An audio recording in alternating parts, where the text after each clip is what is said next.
Buenos días a todos, soy la doctora Adriana Falco, médica infectóloga, y hoy vamos a tratar el tema de precauciones basadas en los mecanismos de transmisión, también llamados aislamientos o medidas de aislamiento, ¿sí?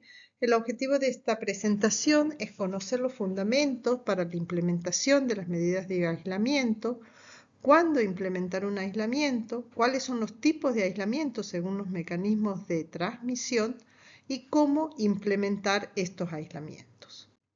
El concepto de aislamiento relacionado a la atención sanitaria no es un concepto nuevo, se instaló ya hace muchos años en la historia de la medicina, tanto que en el siglo XVII, en la epidemia de peste de Marsella, el doctor Charles Delhomme, que era médico del rey Luis XIII, ya recomendaba una vestimenta especial para protegerse del contagio de la peste.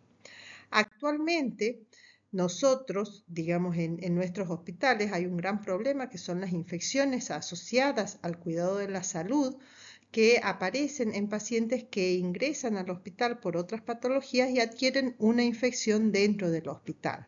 Esto es un problema a nivel mundial, dado que se calcula que 100 millones de personas en el mundo adquieren al menos una IAX por año y más de 20 millones fallecerán por esta causa.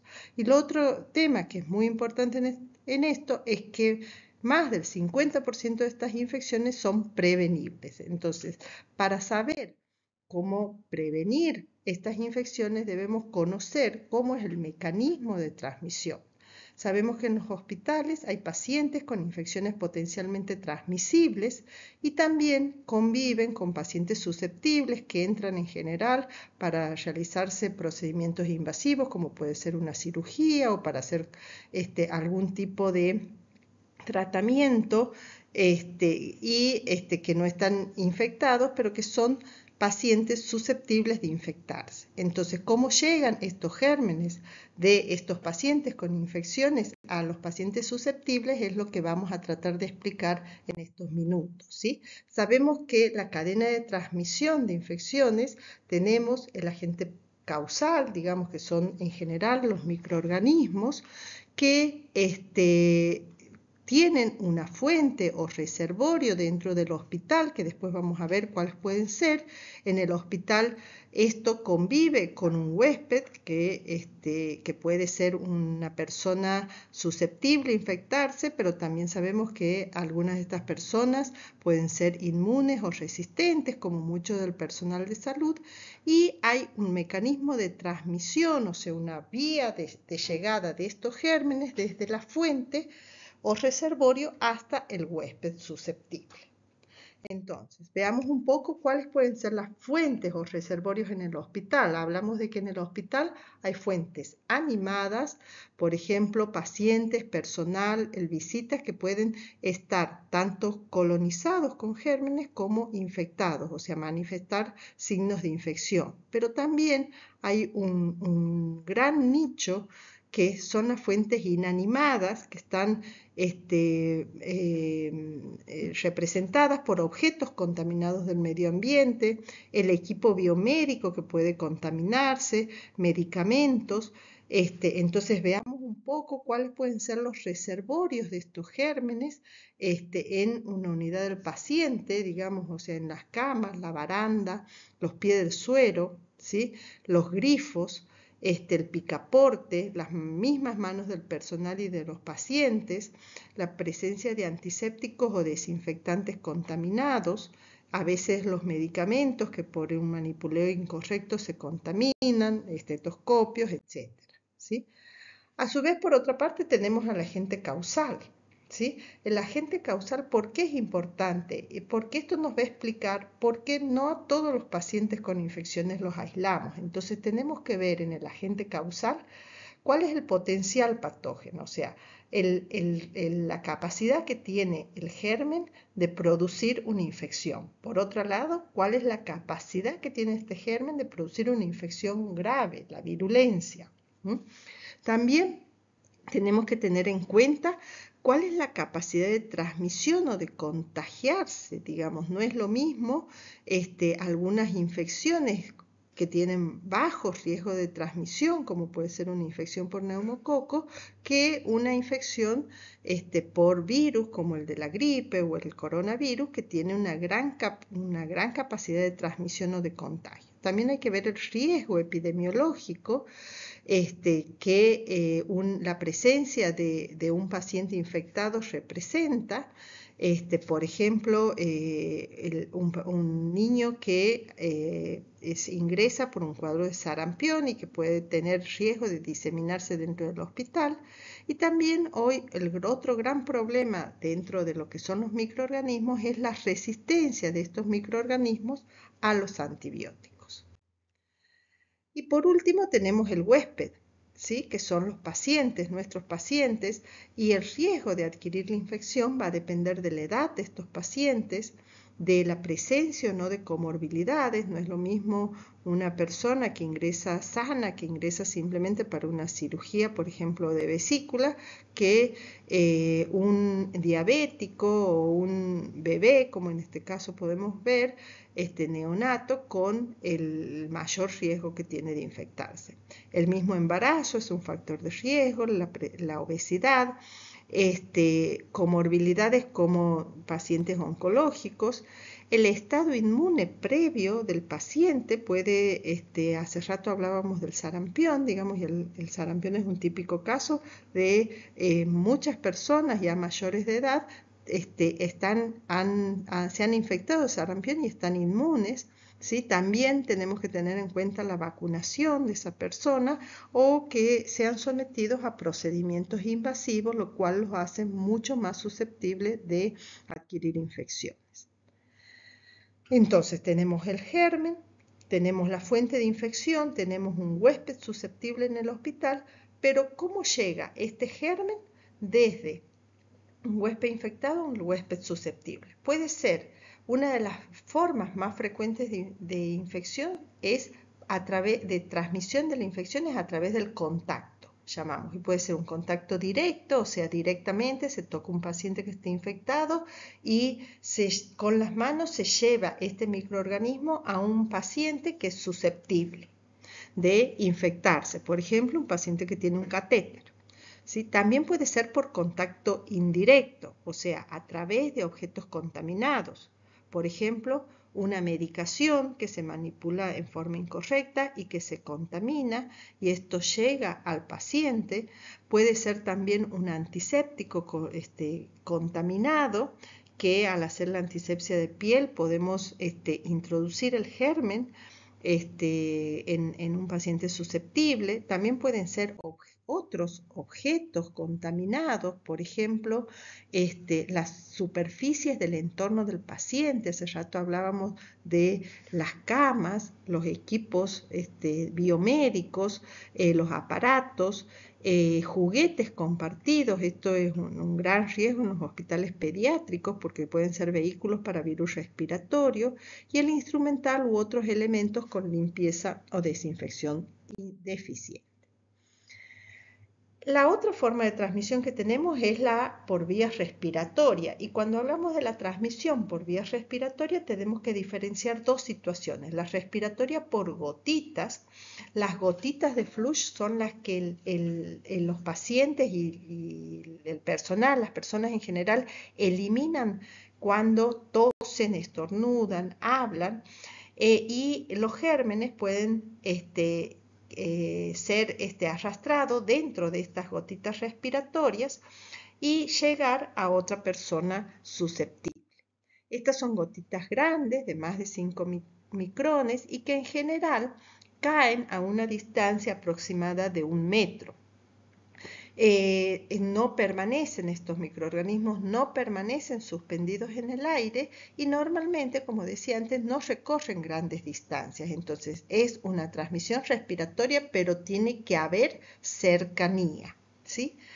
Y después tenemos la transmisión respiratoria aérea que decimos, o por núcleos de gotitas, que son partículas microscópicas de menos de 5 micrones que en donde se transportan los microorganismos y mucho antes de de apoyarse sobre la superficie se diseminan en el ambiente llevado por las corrientes de aire.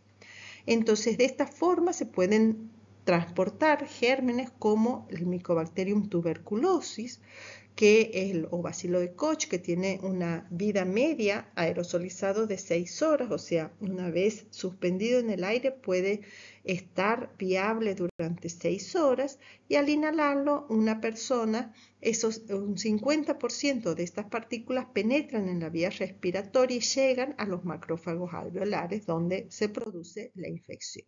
Entonces aquí en este esquema quiero mostrarles la diferencia entre lo que es la transmisión respiratoria por gotas o gotículas, como dice aquí, donde el virus viaja en estas microgotas de 5 micras hasta 2 metros, ¿sí?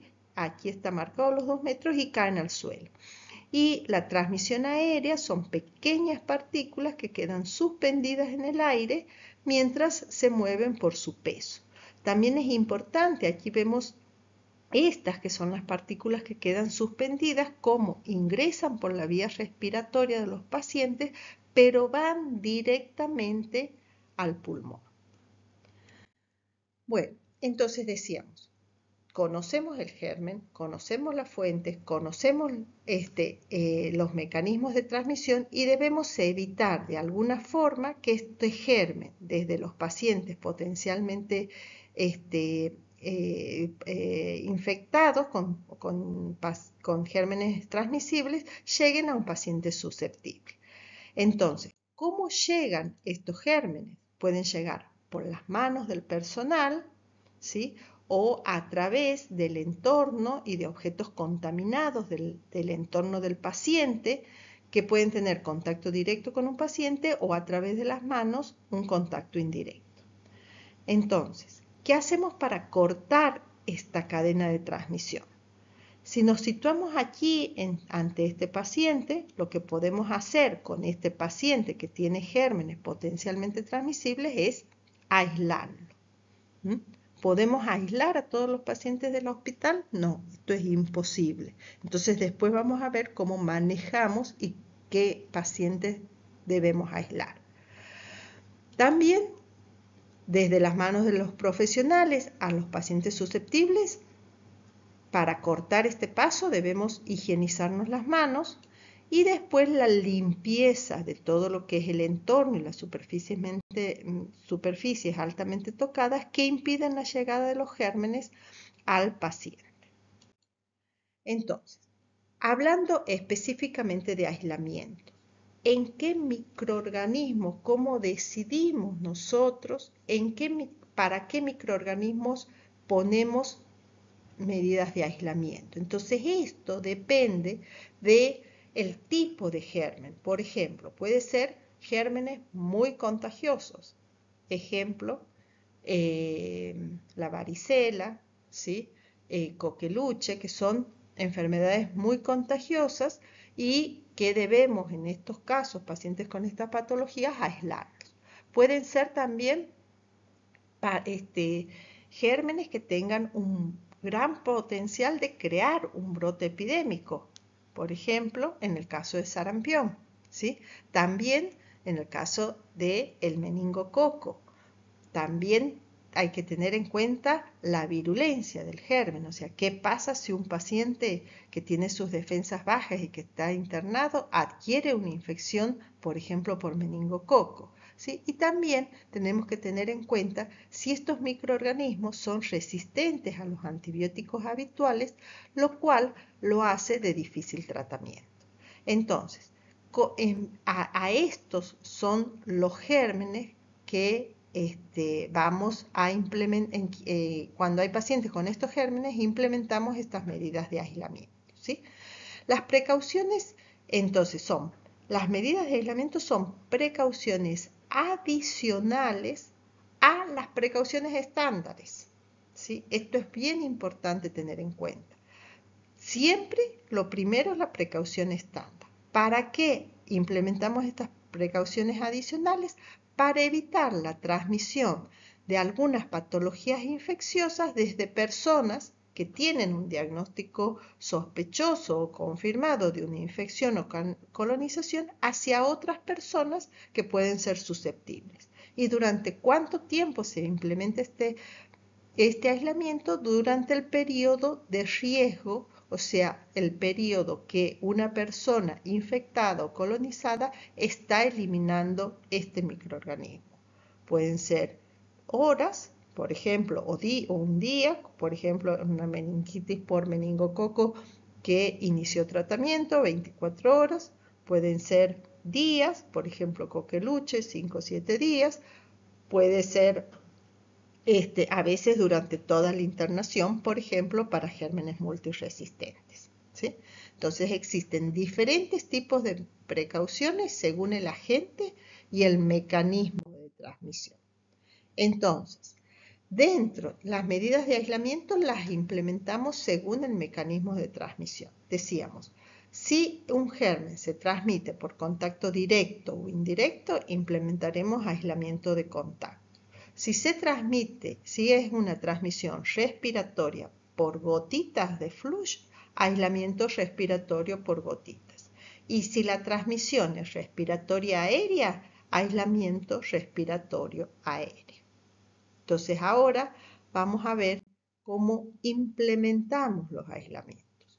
Y vuelvo a recalcar algo que ya dijimos. Es importante recordar que siempre, independientemente del aislamiento, hay que cumplir con las precauciones estándares, que, como ya se dijo en la clase pasada, es la principal medida para prevenir la transmisión de microorganismos de un paciente a otro y de los pacientes al personal. Es la protección bidireccional con los 5 ejes más importantes, que es la higiene de manos, el uso de elementos de protección personal, el descarte adecuado de cortopunzantes, la higiene respiratoria y la higiene ambiental.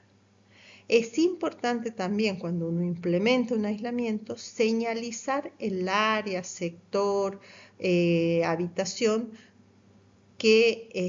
donde está el paciente aislado con una tarjeta específica de aislamiento, de manera que todas las personas, pacientes, visitas y personal de salud conozcan y respeten el aislamiento.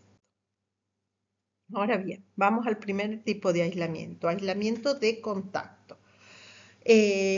Cuando un paciente requiere un aislamiento de contacto, lo ideal es que el paciente esté en una habitación individual, ¿sí? Esto es una recomendación de una categoría 1B. Ahora, ¿qué pasa cuando no se dispone de una habitación individual? Podemos hacer cohorte de pacientes. ¿Qué significa? Que 2 pacientes con los mismos gérmenes, con el mismo perfil de resistencia, pueden compartir la habitación, ¿sí? Pero compartir la habitación no significa compartir el equipo de protección personal que el personal de salud usa para la atención de cada uno de estos pacientes. Entonces, aun cuando estén compartiendo sea una cohorte de pacientes, o sea, compartan la habitación, el personal de salud se debe cambiar el equipo de protección personal entre un paciente y otro y realizar higiene de manos, que es lo más importante entre la atención de los pacientes. Supongamos que no hay muchas habitaciones individuales. ¿A quién priorizo para darle la habitación de aislamiento individual? Aquellos pacientes que por las características tienen un alto riesgo de transmisión. Por ejemplo, que sea un paciente con una herida abierta, supurante, en donde se haya aislado una enterobacteria productora de resistencia, como es la carbapenemasa. Entonces, en ese caso le doy prioridad a esta persona que tiene una herida abierta o las personas con diarrea, ¿sí? Siempre debo evitar, en caso de que haga corte de pacientes, evitar el uso compartido con pacientes con mayor riesgo de infección, sobre todo los inmunosuprimidos, ¿sí?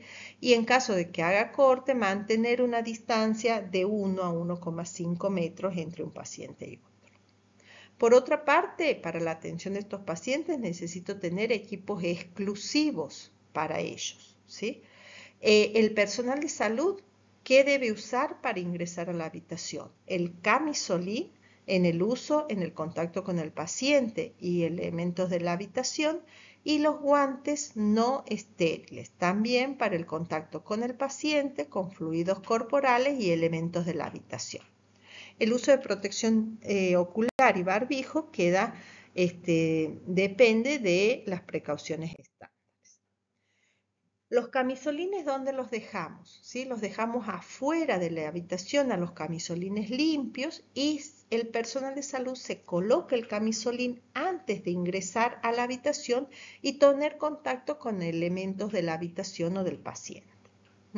También el retiro de estos camisolines se debe hacer dentro de la habitación, descartar el camisolín en una bolsa roja y salir de la habitación previa higiene de manos, ¿sí?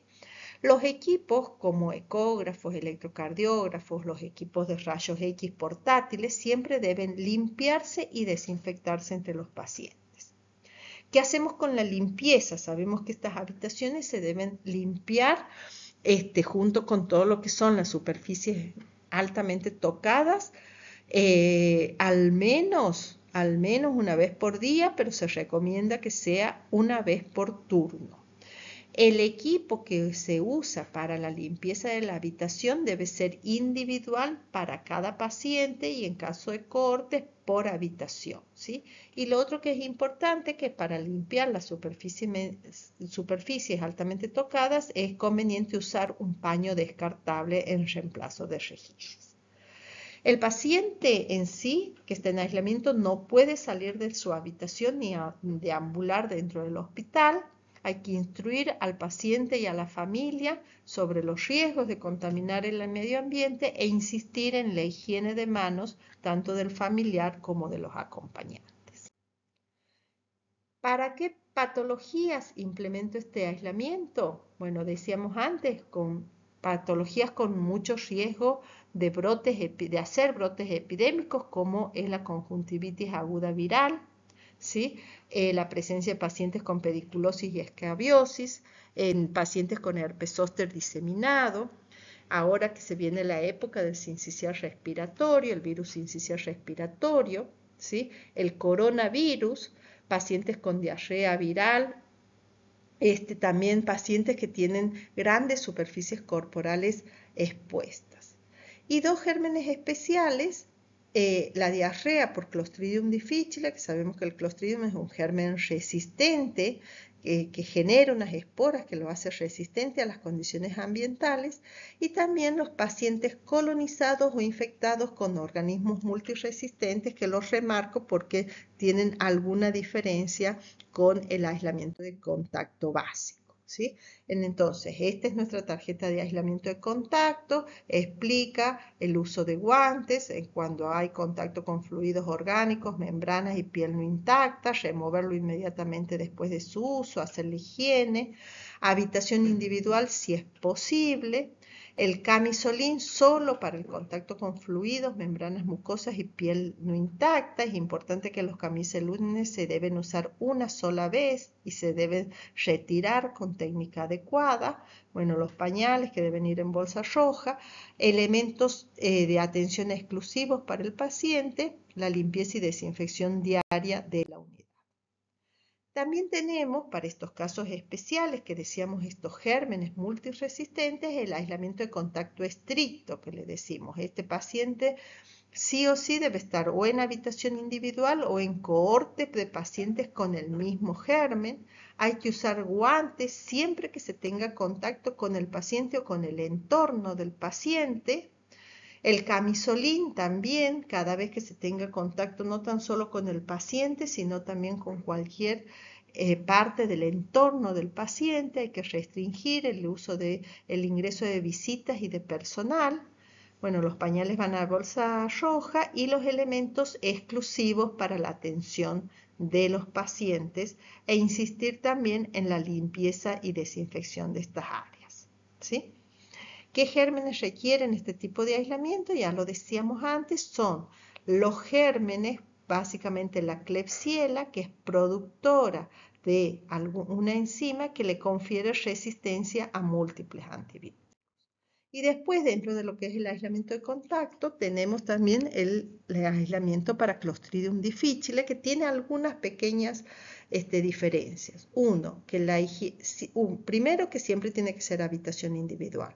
Dos, la higiene de manos hay que realizarla con agua y jabón, o agua y clorhexidina jabonosa. Si hacemos agua y jabón, a continuación debemos usar las soluciones hidroalcohólicas para la antisepsia. Bueno, los guantes, como en todo aislamiento de contacto estricto, cada vez que tengamos contacto con el paciente o con cualquier elemento del entorno. La higiene de manos, que es fundamental antes y después de usar los guantes. El camisolín, cada vez que se ingrese a la habitación y luego se descarta. Y bueno, la higiene y desinfección del entorno del paciente, que en este caso se debe realizar con hipoclorito de 1000 partes por millón. Bueno, pasamos al otro aislamiento, el aislamiento respiratorio por gotitas. Este caso también, si es posible, se debe usar habitación individual o pacientes que pueden compartir la habitación si tienen la misma patología, ¿sí? ¿A qué pacientes vamos a priorizar para que estén en habitación individual? Aquellos pacientes que tienen tos intensa y secreciones respiratorias abundantes. El personal de salud que debe usar básicamente el barbijo quirúrgico cuando se necesite estar cerca del paciente y descartarlo después de cada uso, ¿sí? Si el paciente sale de la habitación, debe colocarse barbijo quirúrgico. Debemos utilizar los elementos individuales para la atención del paciente y no hay otras recomendaciones especiales para la limpieza de la vajilla. Sí, la limpieza de la habitación debe realizarse con las guías de limpieza de superficies. En las visitas que deben hacer, deben colocarse un barbijo quirúrgico y descartarlo cuando abandonen la habitación y realizando la higiene de manos. Deben ser capacitados para el correcto uso de barbijo y el cumplimiento de los momentos de higiene de manos. Y es importante que los familiares de un paciente no visiten a otros pacientes, porque y en caso de que tenga contacto con algún otro paciente, deben usar solamente camisolín y realizar la higiene de manos. Y por último, entonces, ¿a qué pacientes le indico aislamiento respiratorio por gotitas? Pacientes con meningitis por meningo o por hemófilus o bacteriemia por hemófilus, ¿sí? Meningitis meningocóxica, el SARS-CoV-2, dentro de los otros virus, el adenovirus, la fiebre urliana, la influenza, la rubiola, el virus sincicial respiratorio. Perdón, no, el virus sincicial respiratorio no. Entonces, influenza, fiebre urliana, coqueluche, escarlatina y la neumonía por micoplasma. Este es nuestro cartel de aislamiento por gotitas, ¿sí? Explica ahí que tiene que estar en una habitación individual o cohorte de pacientes y el uso de barbijo quirúrgico como principal medida de prevención.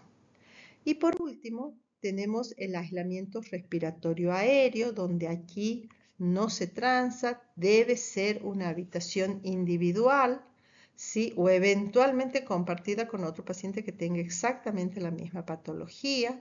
Siempre se debe mantener la puerta cerrada.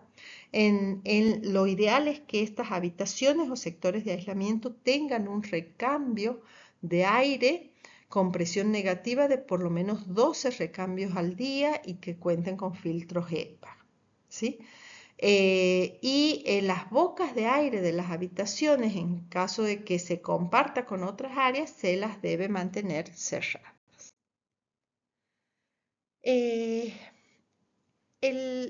¿Qué usa el personal de salud en este aislamiento respiratorio aéreo? El personal de salud debe usar un barbijo tipo N95, que se coloca antes de ingresar a la habitación, recordar cómo se hacía la prueba de fuga en el barbijo N95, que es inspirar y aspirar con el barbijo colocado en la boca y ver que no haya filtraciones.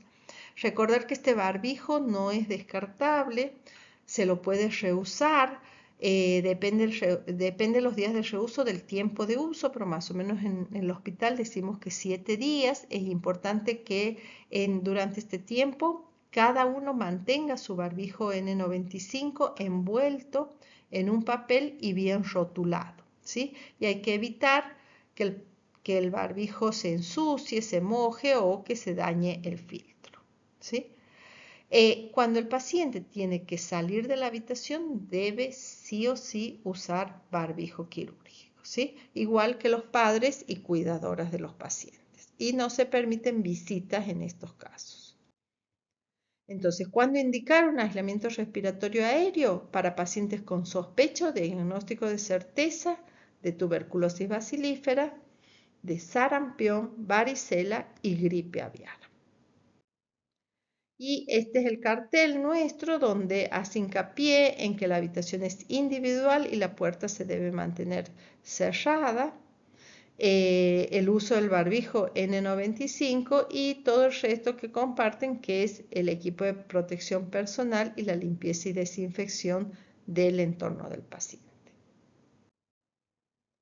Bueno, y con esto damos por concluida esta clase de aislamientos. Esta es la bibliografía consultada y la bibliografía recomendada, que va a quedar todo colgado en la página. Así que bueno, muchas gracias y quedo a disposición de ustedes en el foro para las preguntas.